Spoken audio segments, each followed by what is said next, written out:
One wrong move and Israel's F-15 will drop like a rock in the desert. But that didn't happen. Because behind it was a top-level battle plan, bold, sophisticated, and full of deadly intent. This is Power Insider, where we analyze the most intense military missions, reveal cutting-edge warfare technology, and uncover battlefield tactics that change the game. Get ready. The raid starts at 2:13 a.m. One wrong move and the Israeli F-15 could go down. The only thing standing between that and reality is this ultimate level of preparation. At 2:13 a.m. local time, two pairs of F-15I Ram fighter jets took off from Hatzerim Air Base in southern Israel, flying with all lights off and maintaining radio silent. Flying less than 150 feet above the Red Sea, the squadron entered a radar shadow zone just west of Tiran Island, using the natural terrain and identified surveillance blind spots to conceal their presence. After just 5 minutes, they changed course westward, flying close to the eastern coast of Egypt. In the cockpit, the oxygen supply system automatically activates when the aircraft enters a low-pressure zone. Terrain-following flight tactics are among the most challenging methods in modern aerial combat. Flying below 150 feet requires pilots to have precise control over speed, altitude, and cockpit pressure. An error of just a few meters can cause an aircraft to collide with the sea surface or terrain. But the benefits are enormous. Enemy radar cannot lock onto the target, and the aircraft's signal is drowned out by natural background noise. That's why Israel makes a massive investment in training pilots for terrain-following flight, a skill that is only allowed to be practiced in completely enclosed deserts, like the Negev. All systems unrelated to the flight or detection avoidance were turned off to maintain absolute secrecy during the journey across the Red Sea. The lead pilot kept his gaze firmly fixed straight ahead, but the helmet's visor displayed terrain maps, data link signals, and radar convergence zones projected directly onto the windshield, allowing him to keep his eyes on the flight path without looking away. At 2:27 a.m., approximately 168 miles south of Sharm el-Sheikh port, the lead pilot pushed the throttle to full power.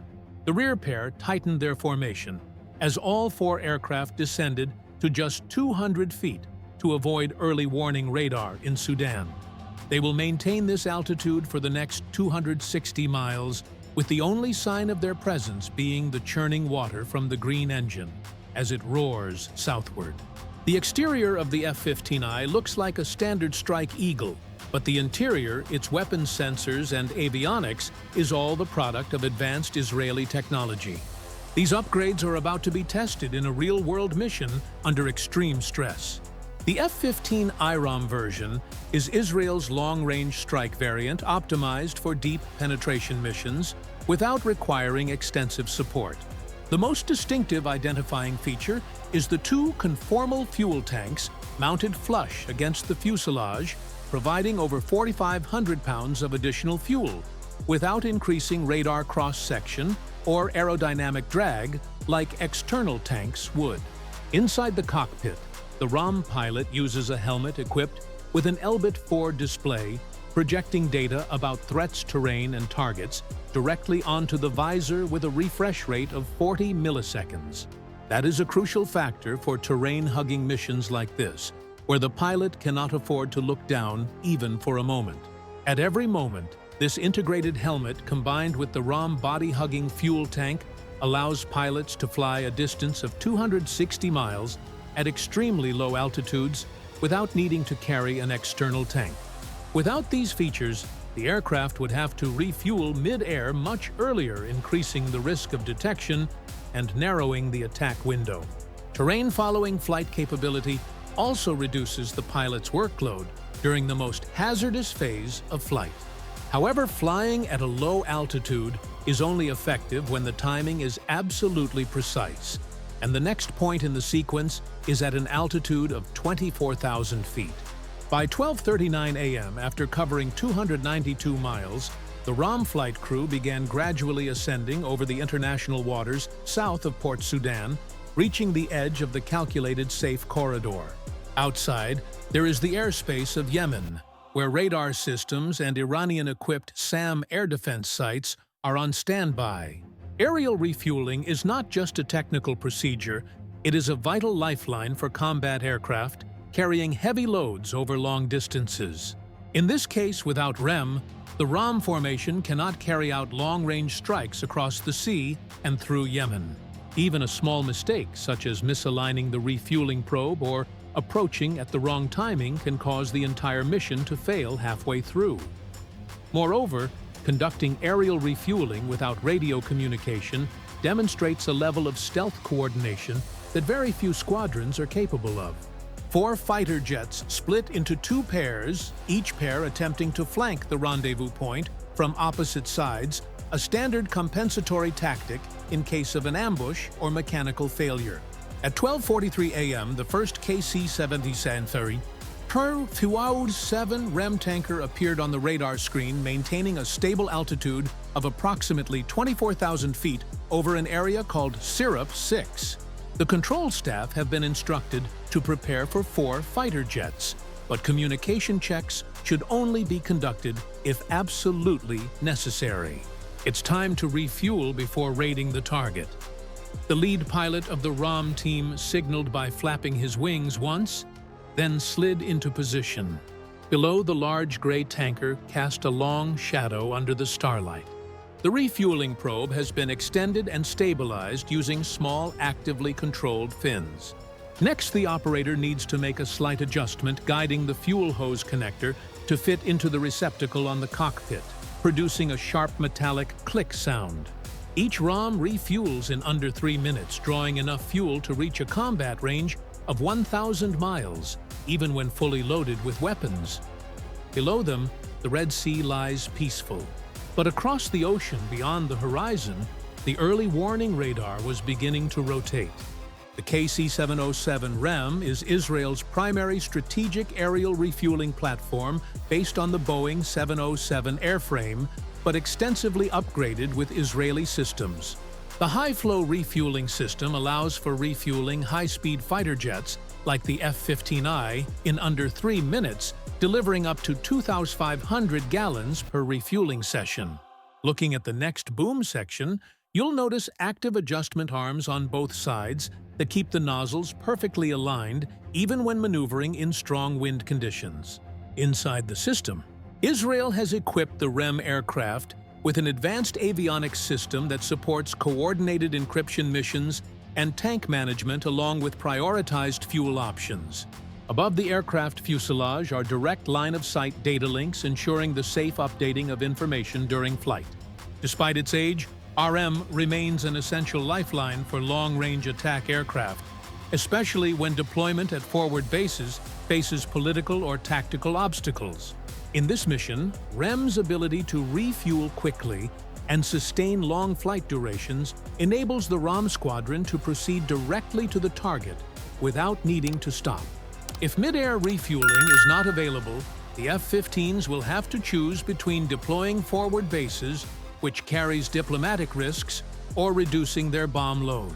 And with the current destination, they need every bomb in the arsenal. At 2:53 a.m., approximately 137 miles off the coast of Yemen, the ROM radar warning system detected the first electronic pulse. The initial signals were short pulses, then shifted to intermittent scanning, clearly indicating that the enemy radar was powering up.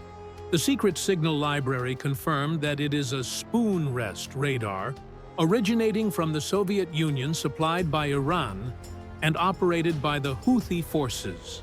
The F-15I maintained its flight path, but descended to 1,000 feet to enter the radar's blind spot. Just 10 seconds later, a second radar appeared with longer sweeping scans, indicating an early warning radar, possibly a P-19 or YC-6M signaling that a multi-node air defense network was being activated in synchronization. This confirms that the squadron has arrived precisely at the designated operational area. In the cockpit, the pilot turns the rotary switch to activate the EL-822 self-defense jammer. The jammer, mounted on the rack between the aircraft fuselage, activates emitting energy pulses distributed evenly across the enemy radar frequency band. On the ground, the radar operators saw nothing but a slight interference, with no target signals or traces, just a faint static layer on the screen. The second ROM flying behind activated the jammer 3 seconds later. 8 222 jamming units synchronized through data transmission, generating layered interference pulses that cause the enemy radar to misinterpret distance, direction, and altitude. Even when the Houthi forces open fire, they are only targeting illusions. At 3:01 a.m., the third radar, likely a fire control radar, suddenly scanned and quickly lost track. The system never successfully locks onto its target, but it is enough to put psychological pressure on the pilot. Fortunately, the jamming device works effectively as designed, allowing the squadron to safely pass through the air defense barrier. Tomorrow in the skies over the battlefield, the power of modern electronic warfare technology will shine through a device known as the ELTA EL8222, also called the 82. This is Israel's leading airborne electronic countermeasure system designed to deceive, jam, and control advanced radar systems without revealing the position of the host aircraft. Mounted along the center line of the aircraft fuselage or wing, this pod integrates an electronic warfare system capable of detecting radar signals in real time and responding with specially tailored jamming pulses designed to disrupt enemy radar. Unlike wideband jamming devices, the 82 uses digital radar frequency memory technology, which records incoming signals, alters their timing or frequency, and then retransmits them to confuse the enemy radar about both distance and direction. When compared, Israel's EL8222 significantly outperforms similar Russian jamming systems like the SPS-171 or the L-175IV Kabini. The strength of the 82 lies in its ability to coordinate multi-layered jamming based on real-time signal identification rather than just broadcasting random noise. While the Russian systems are primarily designed to protect individual aircraft, the EL8222 can simultaneously coordinate multiple planes to create an electronic blind spot. Because of this, even when flying into Iranian radar zones, the F-15I remains completely invisible from a tactical standpoint. Specifically, it can perform this operation simultaneously up to 16 times across multiple frequency bands. Its deep integration with the aircraft's mission computer system makes the pod extremely effective. For example, the integrated electronic warfare system on the ROM will provide target classification to the pod, enabling it to automatically execute precise deception sequences without requiring the pilot to perform detailed operations, a crucial factor for the subsequent developments. At 3:06 a.m., a group of F-15s flew over a low hill located about 11 miles northwest of Sana'a. From this point on, hiding in the terrain was no longer feasible. Everything was fully exposed on the enemy's radar. The pilots accelerated to 480 knots, maintaining an altitude of 2,000 feet, hoping there were no enemy soldiers with shoulder-fired missiles lying in ambush nearby. Sana'a's shadow gradually appeared on the horizon, clearly visible on the HUD screen inside the pilot's helmet, overlaid precisely onto Sana'a International Airport. Satellite images taken just 12 hours earlier confirmed the presence of 6 Shahed 136 transport drones, 4 mobile radar systems, and a suspected command post operating at the airport, but not for much longer. In the main cockpit, the pilot's breathing became steady as adrenaline surged. The plane shook slightly at this speed, but the targeting system maintained a solid lock on the target despite the turbulence. Each ROM is equipped with 4 Rampage missiles securely mounted on the reinforced underwing pylons. Their sharp, angular shapes are almost visible only in the peripheral view of the HUD. In the rear cockpit, the weapons officer inputs the coordinates into the fire control system. No further adjustments are needed. The missile will autonomously navigate using encrypted GPS, along with a backup inertial system. At exactly 3:07, when the flight group was still 12.4 miles from the airport, the lead pilot gave the awaited command, "Release weapons freely." half a second of tense anticipation, everything was set for the deadly strike. This is the moment when modern electronic technology meets aerial combat tactics, promising to create a turning point on the future battlefield. Immediately, the first Rampage missile quickly launched off the rail, followed by 7 more in rapid succession. Rampage is not your typical fire-and-forget missile. It is designed to autonomously program its flight path to evade radar detection. As soon as it is launched, the AI system within the warhead recalculates the route based on terrain data and enemy signals received from the carrier aircraft. This allows the missile to perform maneuvers such as weaving, bobbing, and changing altitude to avoid fire control radar. As a result, Rampage is extremely difficult to intercept, even if enemy air defenses detect it early.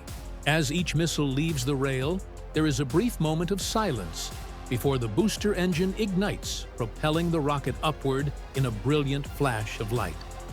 It then gently veers northeast, heading straight toward its pre-programmed targets. In just 6 seconds, all 4 ROM pilots simultaneously fired their first salvo.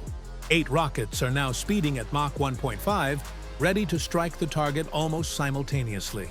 The formation maintained its heading for a full 28 seconds, despite the control panel continuously detecting radar signals from 3 highly sensitive points located to their east. By 3:08 a.m., the first missile struck the fuel depot with a powerful explosion. Just 3 seconds later, a maintenance hangar exploded, followed by the main drone storage facility and the command building. Assuming the Houthi radar detected the signal 30 seconds earlier, the Pantsir system or shoulder-fired missile units might have had enough time to prepare a response. However, the synchronized coordination of the launch timing, flight speed, and dispersal tactics of the formation prevented the enemy from organizing an effective interception. This is a perfect example of time dominance when the strike is faster than the opponent's decision-making cycle. Secondary explosions kept erupting throughout the airport as the pilots sharply turned the plane's nose southward, while the radar warning system blared loudly, signaling that something terrible was about to happen.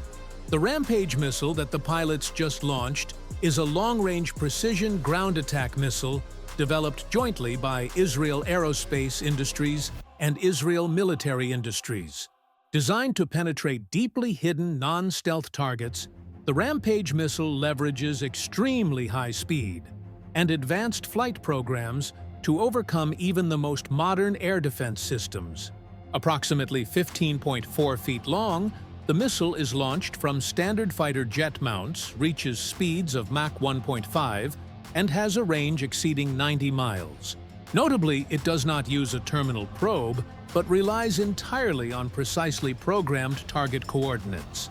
The warhead of the Rampage is innovatively designed to penetrate hardened targets such as bunkers, fuel storage facilities, or heavily reinforced aircraft hangars. Using its speed and passive guidance system, the Rampage struck 4 high-value targets just before the Houthi air defense system could detect it was under attack. Without this incredible speed, activating the radar at 3:06 a.m. would have allowed for rapid fire control, potentially resulting in the loss of at least 1 fighter jet. Moreover, failing to send the final signal also prevents the defender from locking onto the infrared at the last moment. However, luck was not entirely on Israel's side. After the initial sweep, the formation quickly split up, dispersing widely to the left and right flanks, as the F-15s banked around to prepare for the next attack. Escaping the SA-6 missile wasn't a matter of luck, but the result of a tactic called the climb burst, a sudden increase in altitude to break the missile's radar lock. Israeli pilots trained for thousands of hours to execute this climb maneuver in just a few dozen seconds. Combined with decoys and formation-splitting tactics, they created a virtual network that tricked enemy missiles into targeting false objectives. This is modern warfare, where individual skill and coordinated algorithms together determine survival. The remaining targets appeared clearly in the pilot's sights. In this chaotic situation, each pilot was determined not to leave a single missile on board seizing the moment to fire the first shot in a relentless battle. By 3:10 a.m., all remaining targets at the airport had been completely eliminated, marking an exceptionally successful campaign thanks to the tight coordination of the attack and the technological superiority of the Rampage missile. That success not only stunned the opponent, but also demonstrated the vital importance of speed and accuracy in modern warfare. At an airfield, the F-15s began climbing at full throttle, their noses tilted up to 60 degrees as the engines roared at maximum power. At an altitude of 12,000 feet, the danger warning system suddenly blared with piercing sounds. The SA-6 missile tracking radar had locked them firmly in its sights. Missile launch heading 278. The last pilot in the formation shouted as the entire squadron continued to climb. Two distinct trails from SA-6 missiles shot up from the Al-Dalami airbase, their smoke trails still clearly visible despite the considerable distance. The squad immediately deployed chaff countermeasures and executed a formation-splitting tactic to disrupt the enemy's target lock. There's no time to descend. The only way to escape is to climb even higher. The lead pilot's forehead was drenched in sweat, even though the air conditioning in the cabin was still running as he forcefully pushed the throttle into afterburner mode. The sudden surge of engine power pushed him backward. The oxygen mask pressed tightly against his face. The display screen shows real-time data instantly reporting a threat. Two missiles are 20 miles away, approaching at a speed of Mach 2.5.